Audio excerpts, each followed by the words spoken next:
Hello Focus friends.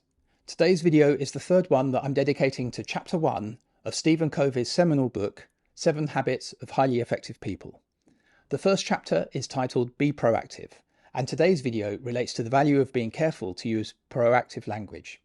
And this is my own framework for understanding the power of language. It relates well, I think, to the points that Covey is making in his chapter.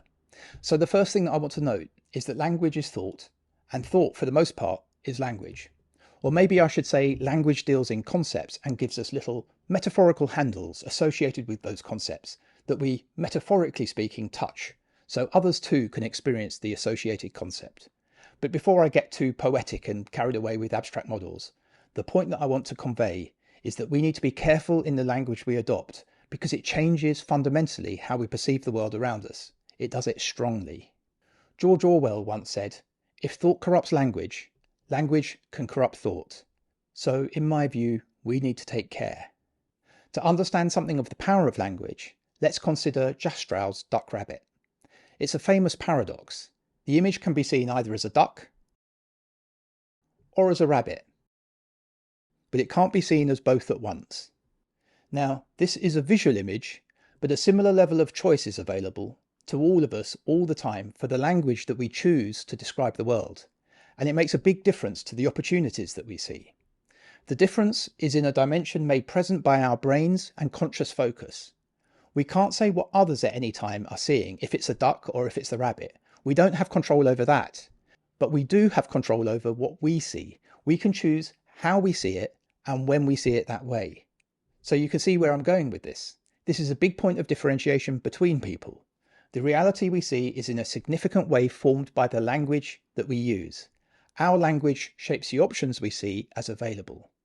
Use the wrong language, get into a negative frame of mind, and options evaporate. Yet no matter how humble our circumstances, options are always available to us. We always have the opportunity to find better and more positive options just by taking care of the language that we use. So I don't know about you, but here are some things that I'm going to try to take from this. Because to be honest, I can't claim I've always adopted the most positive view. We should also take some care not to go too far. It's possible through language to hide from reality and to fail to be realistic, though I expect that this is far less frequently a problem than the other way round. So the first thing that I'm taking from this is that I'm going to seek to always avoid using negative language about myself. The second point is that I'm going to seek to reframe setbacks as opportunities. Every cloud has a silver lining, that's what we always hear.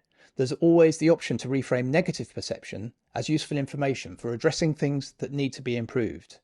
When Ernest Shackleton sailed his expeditionary team to the Antarctic with the objective of crossing it, their ship, the Endurance, got stuck in the ice in the Weddell Sea. They spent months on the ship, with the ice expanding and contracting, slowly destroying the hull. When finally it sank, they were marooned without shelter. And then Shackleton famously remarked words to the effect, "Ship and stores have gone, so now we'll go home." This is a fantastic example of how language defines the options and possibilities that we see and can lead us to success. Amazingly, Shackleton got every one of his 28-man team back alive, bar one who died of a heart attack on the trip back from Elephant Island, I think it was. So this is how this links into the final point to make about Covey's first chapter, Be Proactive.